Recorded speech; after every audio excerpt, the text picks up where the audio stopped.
Hello, this is Joelle from Scratch Farmstead, and today we're going to be talking all about rhubarb. So we are currently overflowing in rhubarb here on our homestead. We have a pretty good sized patch of it, and it kind of always surprises me when it starts growing in early May and it's ready to harvest before anything else. And so we are knee deep in rhubarb right now, trying to figure out all the ways to use it. So I'm going to share with you our 4 favorite ways to put that rhubarb to use so it doesn't go to waste, and ways that you can use it all year round.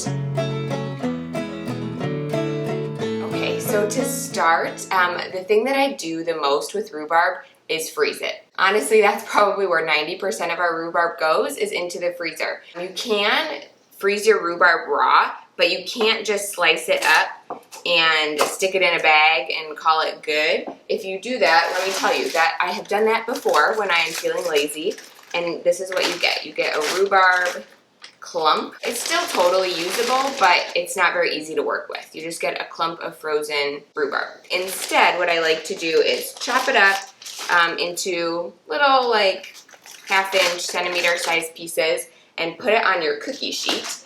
Flash freeze it just in a flat line on your cookie sheet, and then freeze it. And what you get when you do that is this beautiful rhubarb that is easy to separate and frozen in separate individual pieces as opposed to one big rhubarb clump. So that is what we're going to be doing right now. And the beauty with all of these recipes that we're going to be making today is they all work really, really well for both fresh or frozen rhubarb. So I know certain rhubarb recipes like cakes or baked goods are going to only work better with fresh rhubarb, because the frozen rhubarb with more liquid in it is going to change the texture of those baked goods. But the recipes that we're going to be making today work fine for fresh rhubarb, for frozen rhubarb, and that's why I love them, because most of the rhubarb we eat we eat a lot this season, but we actually eat it a good amount all year round because we freeze so much of it, and so we're constantly pulling it out of the freezer and are able to make things like our rhubarb BBQ sauce all year round, or our strawberry rhubarb jam or sauce all year round, or our baked oatmeal, which are our favorite ways to use it that I'm going to be showing you here today. So we're going to go ahead and we're going to chop all this rhubarb, freeze it on the pan, and then we're going to go ahead and get started making our baked oatmeal.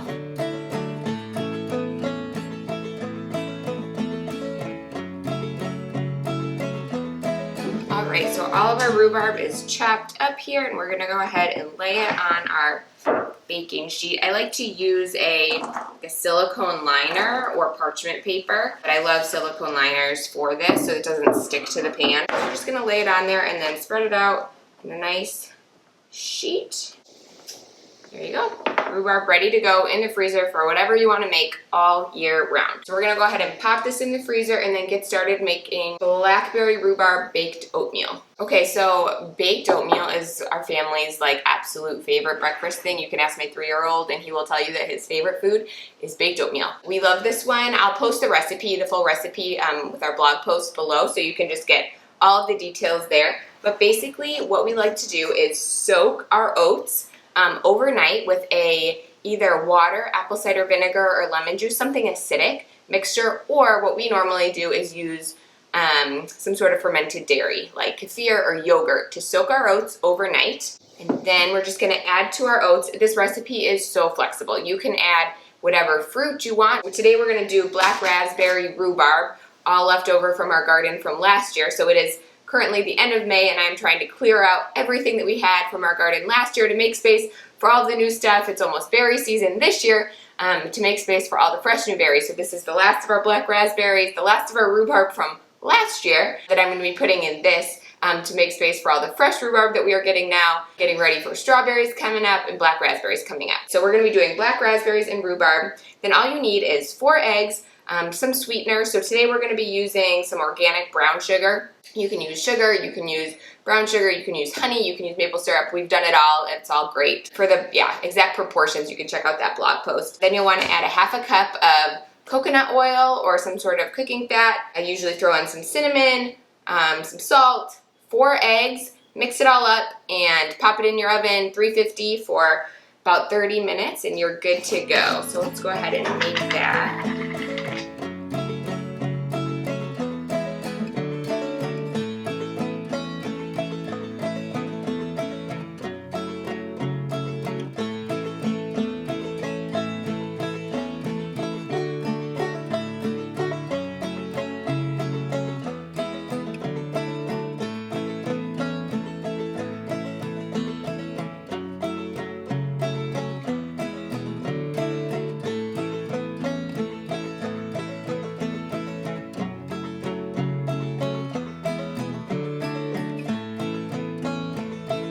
All right, so that's our baked oatmeal. I'm gonna go throw that in the oven at 350, and now we're gonna make our rhubarb barbecue sauce. All right, so we are gonna go ahead and get started making our rhubarb barbecue sauce. And I love this one because, so I feel like rhubarb is often, you know, you say rhubarb and people think strawberry rhubarb pie, which I feel like is what it's most commonly known for, which is delicious, but rhubarb is actually so good. You can use it in so many savory recipes as well as sweet recipes.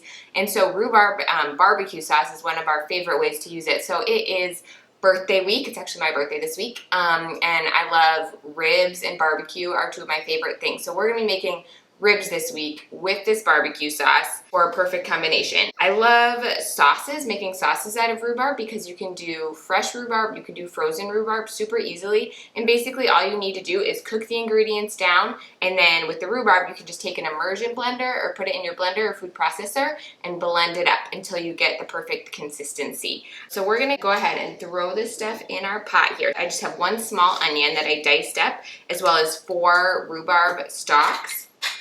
And so we'll go ahead and heat this on a stove with some cooking fat. This is just lard here. So we're gonna go ahead and heat this up. Then we will toss in the rest of our ingredients. So let's go heat this up first, and then we'll throw in everything else.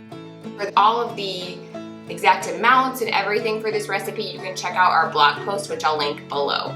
All right, so we kind of softened our onion and our rhubarb there, and now we're gonna go ahead and add in the rest of the ingredients. I just adapted our regular barbecue sauce recipe with a few little tweaks and changes, and added in the rhubarb to our regular barbecue sauce recipe. This recipe is really forgiving and it's really flexible. So I use molasses and maple syrup for our sweetener, but if you want to use brown sugar or honey or something else, you could totally swap those. And everything else with the spices and stuff like that, feel free to play around with. I don't make mine real spicy at all. We just don't love, well, at least some of our family doesn't love too much heat, and so I keep it very mild. But if you want to kick up the spices, go for it. This recipe is really, really flexible. So again, basically you're gonna throw everything in your pot, mix it up, heat it on the stove until it gets to be a nice thick texture. Then go ahead and blend it with an immersion blender or a food processor, and then you are ready to go. I think this is one that gets better with age, and so I like to make it at least a day in advance so it has a chance to sit, let all those flavors meld and get really, really yummy,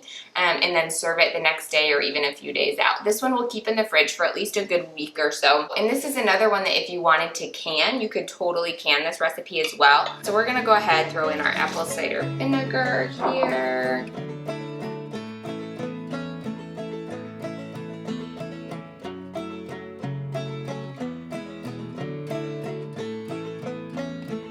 One thing that you can do, so I'm just gonna add 2 cups of tomato sauce to this recipe because I don't currently have any tomato paste on hand, but if you want a thicker sauce, you can add tomato sauce along with your tomato paste. I like to do tomato sauce. A lot of recipes you'll see out there for rhubarb actually make it with ketchup, which I'm not as crazy about, so I like to do with tomato sauce, and then if you want a thicker sauce, you can add tomato paste as well.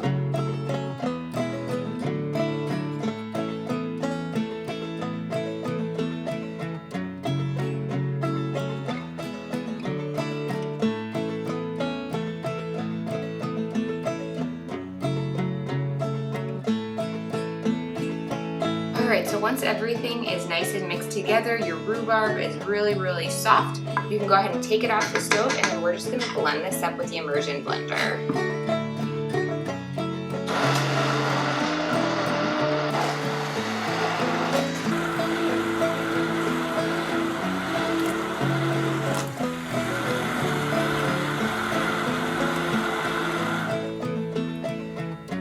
Alright, just give it a taste and see where it's at. Nice, and it's just really, really kind of sweet and tangy. It just makes a really, really delicious barbecue sauce. But this is where, taste it, see what it tastes like, tweak any ingredients if you need it sweeter, if you need it spicier. This is where you want to do that. But then go ahead, pour it in a jar to store, and this is perfect for any of your barbecue needs. Like I said, we're going to be throwing this on our favorite ribs. This recipe makes almost exactly 1 quart.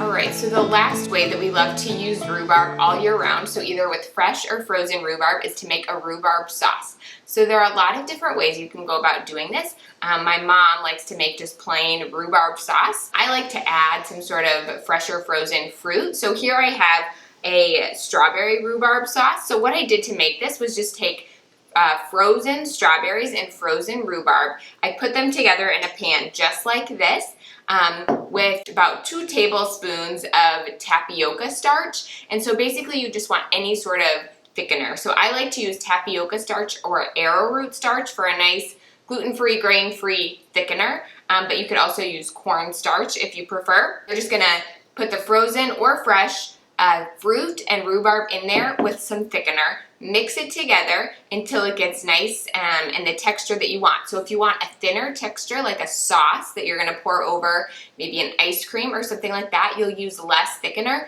So maybe just do a couple of teaspoons or a tablespoon.